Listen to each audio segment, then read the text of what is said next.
오늘 말씀 우리 함께 봉독하도록 하겠습니다. 오늘 말씀 사도행전 26장 1절에서 23절 말씀까지입니다. 제가 말씀을 봉독하도록 하겠습니다.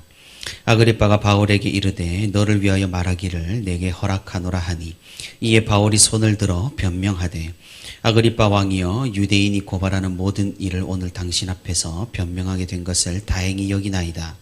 특히 당신이 유대인의 모든 풍속과 문제를 아심이니이다. 그러므로 내 말을 너그러이 들으시기를 바라나이다.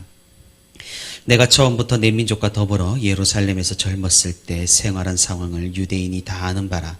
일찍부터 나를 알았으니 그들이 증언하려 하면 내가 우리 종교의 가장 엄한 팔을 따라 바리새인의 생활을 하였다고 할 것이라. 이제도 여기 서서 신문 받는 것은 하나님이 우리 조상에게 약속하신 것을 바라는 까닭이니 이 약속은 우리 12지파가 밤낮으로 간절히 하나님을 받들어 섬김으로 얻기를 바라는 바인데 아그리빠 왕이여 이 소망으로 말미암아 내가 유대인들에게 고소를 당하는 것이니이다. 당신들은 하나님이 죽은 사람을 살리심을 어찌하여 못 믿을 것으로 여기나이까? 나도 나사렛 예수의 이름을 대적하여 많은 일을 행하여야 될 줄 스스로 생각하고 예루살렘에서 이런 일을 행하여 대제사장들에게서 권한을 받아 가지고 많은 성도를 옥에 가두며 또 죽일 때에 내가 찬성 투표를 하였고 또 모든 회당에서 여러 번 형벌하여 강제로 모독하는 말을 하게 하고 그들에 대하여 심히 격분하여 외국 성에까지 가서 받게 하였고 그 일로 대제사장들의 권한과 위임을 받고 다메섹으로 갔나이다. 왕이여 정오가 되어 길에서 보니 하늘로부터 해보다 더 밝은 빛이 나와 내 동행들을 둘러 비추는지라. 우리가 다 땅에 엎드러짐에 내가 소리를 들으니 히브리 말로 이르되 사울아 사울아 내가 어찌하여 나를 받게 하느냐. 가시채를 뒷발질하기가 내게 고생이니라. 내가 대답하되 주님 누구시니까? 주께서 이르시되 나는 내가 받게 하는 예수라. 일어나 너의 발로 서라. 내가 내게 나타난 것은 곧 내가 나를 본 일과 장차 내가 내게 나타날 일에 너로 종과 증인을 삼으려 함이니 이스라엘과 이방인들에게서 내가 너를 구원하여 그들에게 보내어 그 눈을 뜨게 하여 어둠에서 빛으로 사단의 권세에서 하나님께로 돌아오게 하고 죄의 사함과 나를 믿어 거룩하게 된 무리 가운데서 기업을 얻게 하리라 하더이다. 아그리빠 왕이여 그러므로 하늘에서 보이신 것을 내가 거스르지 아니하고 먼저 다메섹과 예루살렘에 있는 사람과 유대 온 땅과 이방인에게까지 회개하고 하나님께로 돌아와서 회개에 합당한 일을 하라 전함으로 유대인들이 성전에서 나를 잡아 죽이고자 하였으나 하나님의 도우심을 받아 내가 오늘까지 서서 높고 낮은 사람 앞에서 증언하는 것은 선지자들과 모세가 반드시 되리라고 말한 것밖에 없으니 곧 그리스도가 고난을 받으실 것과 죽은 자 가운데서 먼저 다시 살아나사 이스라엘과 이방인들에게 빛을 전하시리라 함이니이다 하니라. 아멘. 네, 오늘도 이렇게 새벽의 시간에 주님 앞에 나와 하나님과 동행하는 우리 모든 성도 여러분 진심으로 환영하고 또 축복합니다. 오늘도 우리 함께 말씀을 듣는 가운데 또 그리고 그 말씀을 붙들고 기도하는 가운데 하나님의 크신 은혜와 위로가 풍성히 있기를 주님의 이름으로 소망합니다. 우리가 하나님의 계시를 받아서 그 계시에 대해서 그 계시를 가지고 체계적으로 정리를 한 것을 신학이라고 합니다. 신학은 학문이 아닙니다. 우리는 학문의 형태 또는 아카데미의 방식으로 성경과 신학들을 많이 접하기는 하지만 하나님의 계시는 학문에 종속되는 것이 아닙니다. 신학이라는 것은 어쩌면 하나님의 계시를 우리가 단순히 되풀이하는 것, 되뇌이는 것, 하나님께서 우리에게 하신 말씀을 다시 우리 입으로 말하는 것인지도 모릅니다. 그러니 모든 학문은 신학에서부터 파생이 되었습니다. 하지만 우리 사람은 무언가를 알기 위해 또 무언가를 배우기 위해 체계가 필요하고 갖추어진 틀이 필요합니다. 그래서 부득이하게 하나님의 계시를 정리해 놓은 것을 신학 학문의 체계를 역으로 빌려서 신학 혹은 좁은 의미로는 조직 신학이라고 합니다. 이 조직 신학 안에도 여러 가지 주제가 있습니다. 삼위일체론, 기독론, 인간론, 구원론, 교회론 등 많은 과목들이 있습니다. 이런 조직 신학 안에 특이한 과목이 하나 있습니다. 그것은 바로 변증학입니다. 변증학이 무엇입니까? 그것은 세상의 논리에 맞서서 하나님의 살아계심, 계시의 진정성, 그리스도의 진실성을 변호하는 그런 학문입니다. 다시 말해 하나님께서 주신 계시가 정말로 진실하다는 것을 증명해내고 하나님이 없다고 주장하는 사람들의 논리에 반박하여서 말씀을 변호하는 그런 신학 학문입니다. 그래서 이 변증학을 영어로 apologetics라고 합니다. 이 apologetics, 이 언어의 출처는 바로 apology, 변호, 변명이라는 단어인데 이 단어 또한 헬라어인 아폴로게오마이라는 단어에서 왔습니다. 오늘 우리가 읽은 사도 바울이 하는 이 긴 변호, 이 긴 변명, 이 진술이 바로 아폴로게오마이라는 것입니다. 사도 바울은 자신의 말로서 자신의 신앙을 변증했고 하나님의 살아계심과 그리스도께서 죽은 자 가운데서 살아나심을 변호를 했습니다. 이것들을 믿는 것은 어리석은 것이 아니라 오히려 참된 진실을 받아들이는 것이라고 바울은 이야기하고 있는 것입니다. 지금 바울은 청문회 장으로 들어와 있습니다. 그곳에 있는 대부분의 사람들은 하나님을 모르는 사람들입니다. 혹 아그리빠 왕 같은 사람은 하나님을 알아도 하나님을 믿지 않는 사람입니다. 그런 사람들 앞에서 바울은 자신의 무죄와 동시에 하나님의 살아계심을 변호하고 있는 것입니다. 이것이 바로 변증학의 시초입니다.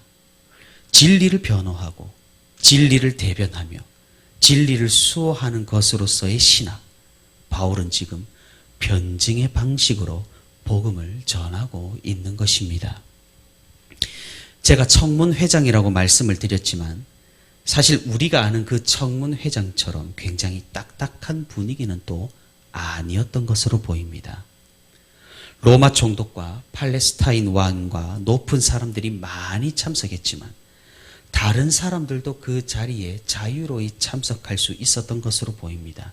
왜냐하면 오늘 본문 26장 1절에 바울이 손을 들어 변명했다고 기록합니다. 사도행전의 저자 누가는 이런 세세한 바울의 행동까지 기록을 하고 있고 바울의 발언과 사람들의 반응 또한 자세히 기록하고 있습니다.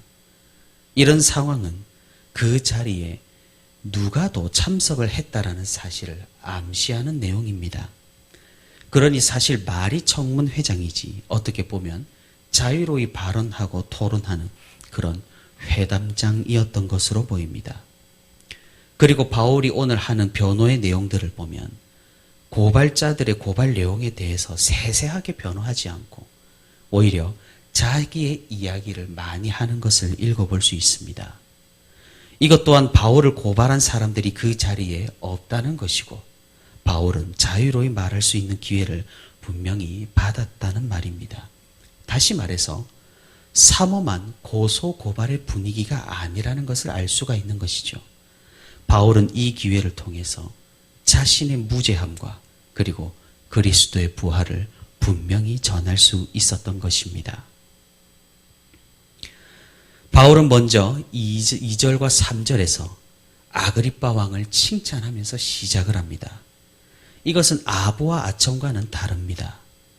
실제로 아그리빠 왕은 유대인들의 풍속과 문화를 굉장히 잘 알았습니다. 바울이 주장하는 내용은 사실 유대인들을 이해하지 못하는 로마인들이 잘 알아듣지 못할 것들이었습니다. 그러니 로마 총독 베스도는 유대인들을 잘 아는 아그리빠 왕에게 도움을 요청한 것이고 그렇기에 아그리빠 왕이 이 자리에 있는 것은 사도 바울에게는 굉장히 유익한 일이었습니다. 누구보다 바울을 잘 이해하고 또 이것에 대해서 공정하게 판단해 줄 수 있기 때문입니다. 그렇게 아그리빠 왕을 칭찬한 뒤에 바울은 자신의 이야기를 해나가기 시작합니다. 우리는 이런 비슷한 바울의 설교들을 예전에도 충분히 살펴보았지만 오늘 본문의 내용은 세 부분으로 나누어 볼 수가 있겠습니다. 오늘 보면 4절부터 11절까지 자신의 청년 때의 삶에 대해서 말합니다. 아시다시피 바울은 바리새인으로서 그리스도인들을 핍박하는 위치에 있었습니다. 자신의 그런 과거를 말함으로써 변증의 신빙성을 높이는 것입니다. 사람이 변하는 것은 쉬운 일이 아닙니다. 그만큼 사람은 의외로 보수적입니다. 생각과 행동, 습관과 말투도 잘 바뀌지 않습니다. 그런데 이 바울은 청년 시절과 180도 바뀌었다라는 사실이죠. 그리고 그 사실을 지금 사람들에게 증언함으로써 자신이 받아들인 이 복음은 참되고 진실되다고 주장하고 있는 것입니다. 이렇게 바울이 완전히 다른 사람이 된 사건을 오늘 본문 13절부터 18절까지 회심과 그리스도께 받은 소명에 대해서 이야기하고 있습니다. 다메섹으로 오히려 그리스도인을 핍박하려고 가는 그 길에서 그리스도를 만나서 변화된 사건입니다. 사실 변화가 아니라 회심입니다. 바울은 하나님을 믿지 않았던 것은 아닙니다. 다만 그리스도를 믿지 않았던 것인데 우리는 이 사건을 회심이라고 부릅니다. 그만큼 엄청난 일이고 위대한 사건이기에 그렇습니다. 아마도 로마 청중들은 이 이야기를 흥미롭게 들었을 것입니다. 초자연적인 일이고 바울이 왜 이렇게까지 변했는지에 대한 이유를 알려줬기 때문입니다. 사실 바울은 대단한 학자였습니다. 학식도 대단히 높았습니다. 그런 그가 자신의 입장을 이렇게 180도 바꾼다는 것은 그 사람들의 상식으로는 있을 수 없는 일이었습니다. 그러니까 이런 바울의 말하는 것들은 그 자리에 있는 사람들에게 굉장히 큰 흥미를 가지게 했을 것입니다. 마지막으로 바울은 19절부터 23절까지 그의 사역과 계시에 대한 순종을 이야기합니다. 왜 유대인들이 싫어할 것을 알면서도 이방인들에게 복음을 전했는지, 그리고 이것으로 유대인들에게 미움을 받았다라는 것을 사도 바울은 말하고 있습니다. 이 내용으로 자신은 하나님께 받은 진리를 따랐지만 유대인들에게 억울하게 미움을 받았다는 사실을 증명하고 자신의 무죄를 주장한 것입니다. 이렇게 바울은 사전에 아무런 준비를 하지 못했지만 성령 하나님의 인도하심으로 자신의 입장을 변호하고 자신의 무죄를 주장하며 하나님의 살아계심과 자신이 겪은 참되신 하나님에 대해서 간증까지 했습니다.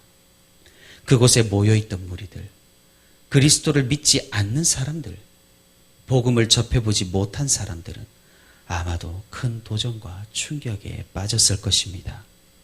하나님께서는 이런 순간에도 바울을 통해 역사하시고 그분의 말씀을 사람들에게 전하시는 것입니다. 사랑하는 성도 여러분, 베드로전서 3장에서는 이렇게 말씀합니다. 너희 마음에 그리스도를 주로 삼아 거룩하게 하고 너희 속에 있는 소망에 관한 이유를 묻는 자에게 대답할 것을 항상 준비하되 온유와 두려움으로 하고 선한 양심을 가지라. 이는 그리스도 안에 있는 너희의 선행을 욕하는 자들로 그 비방하는 일에 부끄러움을 당하게 하려 함이라. 무슨 말씀입니까? 그리스도인이라면 누구나 변증가가 되어야 한다라는 말입니다. 우리가 소망을 가진 이유에 대해서 대답할 것을 항상 준비하라는 말씀입니다. 우리는 세상 사람들과 다릅니다. 다른 소망을 가지고 다른 미래를 그리며 다른 삶을 살아갑니다. 분명한 것은 세상 사람들보다 굳이 비교하자면 비교할 수 없는 기쁨과 희망 속에서 살아간다라는 것입니다. 그러니 세상 사람들은 궁금해합니다. 궁금해야 정상입니다. 대체 무엇 때문에 그렇게 행복하느냐고 말입니다. 사도 바울이 받았던 질문이 바로 이것입니다. 대체 무엇 때문에 이렇게까지 하느냐고 말입니다. 2년이라는 그 시간 동안 사도 바울이 감옥에 갇히고 로마 법정에 서게 되고 이렇게 오늘 청문회 자리에서 증언할 때 사도 바울은 불안하고 낙심하고 절망을 했을까요? 그렇지 않을 것 같습니다.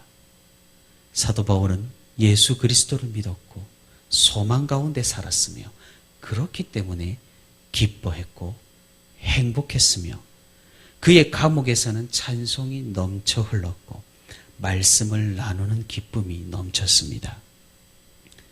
로마 총독 베스도와 팔레스타인 왕 아그리빠는 그게 궁금했습니다. 대체 무엇이 이 사람을 기쁘게 하는 것일까? 바울은 이에 대해서 오늘 천국 소망을 선포하고 있는 것입니다. 사랑하는 성도 여러분, 우리 삶이 이러해야 할 줄로 믿습니다. 우리는 탁월한 변증가는 아닐 수 있습니다. 사도 바울처럼 논리적으로 말을 잘 하지 못하는 사람들도 얼마든지 우리 가운데 있습니다. 하지만 우리가 오늘 본문을 자세히 살펴보면 알 수 있습니다. 사도 바울도 어떤 엄청난 변증과 논리와 학문을 이야기하고 있지 않다라는 사실을 말입니다. 무엇입니까? 무슨 말을 하고 있습니까? 자기 이야기를 하고 있습니다. 자신이 하나님을 만난 이야기를 했습니다. 그리고 하나님께서 자신에게 말씀하신 것을 순종하며 살아가는 그 기쁨에 대해서 이야기를 했습니다. 우리의 입술에서 우리가 만난 하나님을 이야기하며 우리가 신앙을 가지게 된 이야기를 하며 그 하나님께 매료되어 믿음을 가진 이야기를 하는 것, 그것이 바로 무엇보다 강력한 변증이며 변호이며 선포인 것입니다. 사랑하는 성도 여러분, 우리 너무 어렵게 생각하지 않기를 바랍니다. 우리 마음에 품은 것, 우리의 머리가 이해하는 것, 우리가 가슴으로 느끼는 것, 그것이 바로 가장 강력한 복음 전파의 이유와 방법이 되기 때문입니다. 주님께서 주신 이 기쁨과 평안, 그리고 감사와 찬양을 증명하여 변증하며 그 이유를 묻는 사람들에게 항상 기쁨으로 복음을 전할 수 있는 우리 모두가 될 수 있기를 바랍니다. 오늘도 주님 주시는 그 기쁨으로 우리 주위를 늘 궁금케 하고 그 이유를 마음으로 이야기하며 하나님 나라 확장을 이루어 나가는 저와 우리 부천시민교회 모든 성도가 되기를 주님의 이름으로 소망합니다.